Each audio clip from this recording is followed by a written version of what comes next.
Hello दोस्तों, कैसे हैं आप सब। आज मैं आपको तेनालीराम की कहानी शिल्पी की मांग के बारे में बताना चाहती हूँ। विजयनगर के महाराज कृष्णदेव हर बार तेनालीराम की सूझबूझ से दंग रह जाते थे। इस बार भी तेनालीराम ने महाराज को हैरान कर दिया। दरअसल एक बार महाराज कृष्णदेव पड़ोस के राज्य पर जीत हासिल करके विजयनगर लौटे और उन्होंने उत्सव मनाने की घोषणा कर दी। पूरे नगर को ऐसे सजाया गया जैसे कोई बड़ा त्योहार हो। अपनी इस जीत को यादगार बनाने के लिए महाराज कृष्णदेव के मन में विचार आया कि क्यों ना नगर में विजय स्तंभ बनवाया जाए। स्तंभ बनाने के लिए महाराज ने राज्य के सबसे हुनरमंद शिल्पकार को तुरंत बुलवाया और उसे काम सौंप दिया। महाराज के आदेशानुसार शिल्पी भी अपने काम में जुट गया और कई हफ्तों तक दिन रात एक करके उसने विजय स्तंभ का काम पूरा किया। जैसे ही विजय स्तंभ बनकर तैयार हुआ तो महाराज समेत दरबारी व नगरवासी शिल्पकार की कला को देखकर उसके कायल हो गए। शिल्पी की कारीगरी से प्रसन्न होकर महाराज ने उसे दरबार में बुलाया और इनाम मांगने को कहा। उनकी बात सुनकर शिल्पकार ने कहा, हे महाराज, आपको मेरा काम पसंद आया। मेरे लिए यही सबसे बड़ा इनाम है। आप बस अपनी कृपा मुझ पर बनाए रखिएगा। शिल्पकार का जवाब सुनकर महाराज को खुशी हुई, लेकिन उन्होंने जिद पकड़ ली कि वह शिल्पी को कोई न कोई इनाम जरूर देंगे। महाराज ने शिल्पी को कहा कि उसे कोई न कोई इनाम मांगना ही होगा। महाराज की इच्छा को जानने के बाद दरबार में मौजूद अन्य दरबारी शिल्पकार से कहने लगे कि महाराज खुले मन से तुम्हें कुछ देना चाह रहे हैं, तुम जल्दी से मांग लो। शिल्पकार अपनी कला में माहिर होने के साथ ही स्वाभिमानी और बुद्धिमान भी था। शिल्पी को लगा कि अगर वह कुछ नहीं मांगता तो महाराज नाराज हो सकते हैं। अगर वह कुछ लेता है तो वह उसके स्वाभिमान और असूलों के खिलाफ होगा।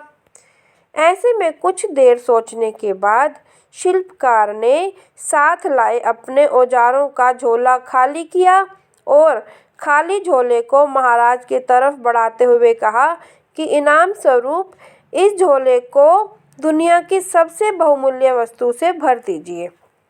शिल्पी की बात सुनकर महाराज सोच में पड़ गए कि ऐसी कौन सी वस्तु है जो बहुत बहुमूल्य है। काफी देर तक सोचने के बाद महाराज ने दरबार में मौजूद राजपुरोहित व सेनापति समेत अन्य दरबारियों से इसका जवाब मांगा। घंटों सोचने के बाद भी शिल्पी को क्या दिया जाए, इसका उत्तर किसी को समझ नहीं आया। किसी से भी संतोषजनक जवाब न मिलने पर महाराज झल्ला गए और शिल्पी से कहने लगे कि इस दुनिया में हीरे जवाहरात से बढ़कर और क्या कीमती हो सकता है। चलो, मैं तुम्हारा ये झोला उसी से भर देता हूँ। महाराज की बात सुनकर शिल्पी ने इनकार में सिर हिलाते हुए कहा, नहीं महाराज, हीरे जवाहरात इस दुनिया में सबसे कीमती नहीं है। मैं वो कैसे ले सकता हूँ। संयोगवश उस दिन तेनालीराम दरबार में मौजूद नहीं थे। किसी से भी समस्या का समाधान न मिलने पर महाराज ने तुरंत तेनालीराम को बुलाने का आदेश दिया। महाराज का संदेश मिलते ही तेनालीराम तुरंत दरबार की ओर निकल पड़े। रास्ते में ही सेवक ने तेनालीराम को महाराज की चिंता का कारण बता दिया। दरबार पहुंचते ही तेनालीराम ने सबसे पहले महाराज को प्रणाम किया और फिर सभा में मौजूद अन्य लोगों का अभिवादन किया। महाराज की व्याकुलता को देखते हुए तेनालीराम ने सभा में ऊंची आवाज में कहा, जिसे भी सभा में दुनिया की सबसे बहुमूल्य वस्तु चाहिए वह सामने आ जाए। तेनालीराम की बात सुनकर शिल्पी आगे आया और अपना खाली झोला तेनालीराम की ओर बढ़ा दिया। शिल्पकार से झोला लेकर तेनालीराम ने उसके मुंह को खोला और हवा में 3-4 बार ऊपर नीचे हिलाकर थैले के मुंह को बांध दिया।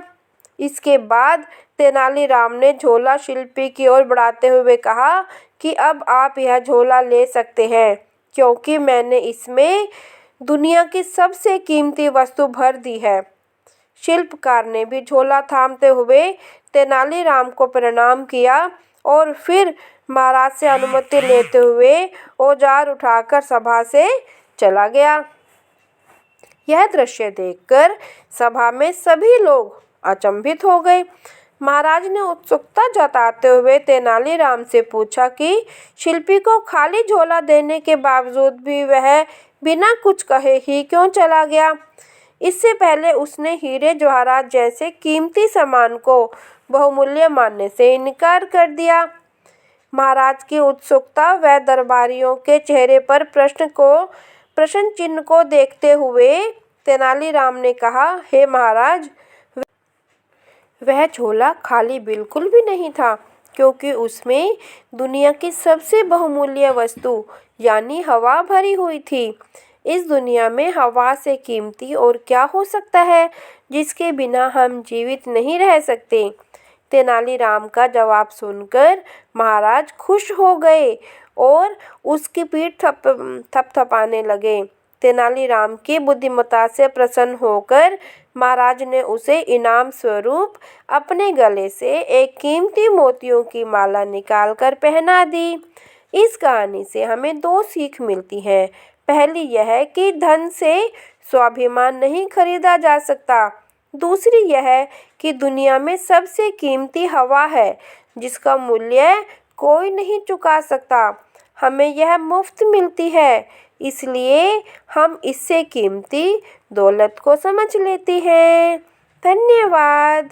Thank you for watching. अगर आपको मेरी ये कहानी पसंद आती है तो प्लीज़ मेरे चैनल को लाइक, शेयर और सब्सक्राइब ज़रूर करें। इससे हमें अच्छी मोटिवेशन मिलती है। धन्यवाद।